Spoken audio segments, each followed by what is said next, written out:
आपस के मशवरों के साथ कदम से कदम मिलाते हुए नहीं चलेंगे, तब तक हम जलसे कर सकते हैं, तालियां बज सकती हैं, लेकिन देश की व्यवस्था में कोई ठोस परिवर्तन आए ऐसा संभव मुझे तो कम से कम बिल्कुल नहीं लगता है। मुझे नहीं लगता कि आप इन बातों से सहमत हो कि नहीं हो।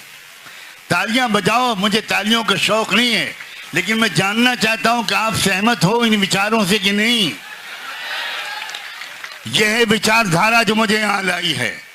मैं राजनीति का इंसान नहीं हूं, मैं समाज का छोटा सा सेवक हूं। मुझे भारत से प्यार है।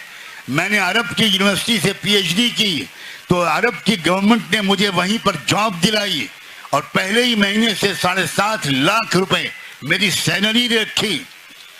मुझे वहां रोकने के लिए सरकार ने भी जोर डाला। मैंने पिताजी से पूछा, उस वक्त वो जिंदा थे, मैंने वहां से फोन करके पिताजी से पूछा मैं क्या करूं। कहा पहली फ्लाइट लेकर भारत में आ जाओ।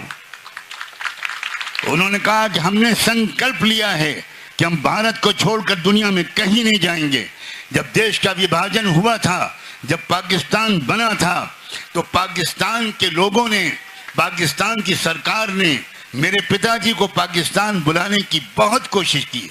यहाँ तक कि उस वक्त के पाकिस्तान के प्राइम मिनिस्टर लियाकत अली खान ने हमारे भारत के प्राइम मिनिस्टर श्री जवाहरलाल नेहरू से कहा, मौलाना नोमानी की हमको ज़रूरत है, हमको यहाँ का संविधान बनाना है जिसमें इस्लामिक चीज़ें भी हों और जो सेकुलर भी हो, जो डेमोक्रेटिक भी हो। मेरे पिताजी इस्लामिक लॉ के दुनिया के सबसे बड़े स्कॉलर थे।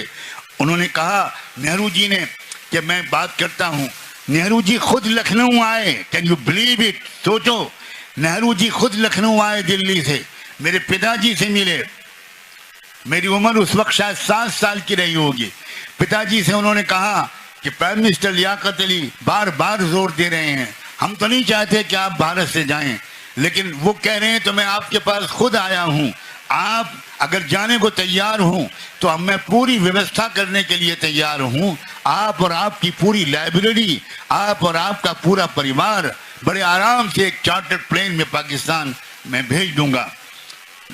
मेरे पिताजी ने उनसे कहा कि नेहरू जी, हम ये संकल्प ले चुके हैं और मैंने ये विल लिखी है कि मेरी औलाद में से कोई कभी भी किसी भी परेशानी, चाहे जितना जुल्म हो, चाहे जितनी ज्यादती हो, हम भारत को छोड़कर नहीं जाएंगे। मुसलमानों, भारत की एक धार्मिक अहमियत भी है।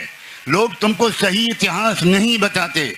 पहला इंसान जब उतारा था खुदा ने, पहला पैगंबर, तो अरब में नहीं उतारा था, मक्के और मदीने में नहीं उतारा था। वो जम्बू सलाल द्वीप का इलाका था जो साउथ इंडिया और श्रीलंका में है, वहाँ उतरे थे आदम अलैहिस्सलाम। और आदम का नाम अरबी जबान का शब्द नहीं है, आदम संस्कृत जबान का शब्द है। आदि मानव, ये से था आदिम, वहाँ से बना आदम। तो इस्लाम भारत की सबसे पहले जो भारत में धर्म आया, एक ही धर्म दुनिया में सब लेकर आए, वो महात्मा गौतम बुद्धा हो, वो हजरत ईसा हो, हजरत मूसा हो। ये हो ही नहीं सकता कि जीने और मरने का पूरा संस्कार खुदा ने एक दे दिया, खाने पीने का तरीका एक दे दिया और हजारों धर्म दे दिए ताकि तुम हमेशा लड़ते रहो। ये स्वार्थी पंडितों ने असली धर्म का हुलिया बिगाड़ा है, इसलिए कि वो इस धर्म के नाम पर दलाली करना चाहते हैं।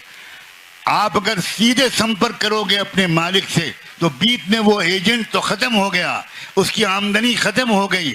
और सबसे जबरदस्त आमदनी मंदिरों की है, उस आमदनी पर न इनकम टैक्स है न सेल टैक्स, बल्कि इनकम टैक्स कमिश्नर और सेल टैक्स कमिश्नर खुद आकर वहां माथा टेकते हैं।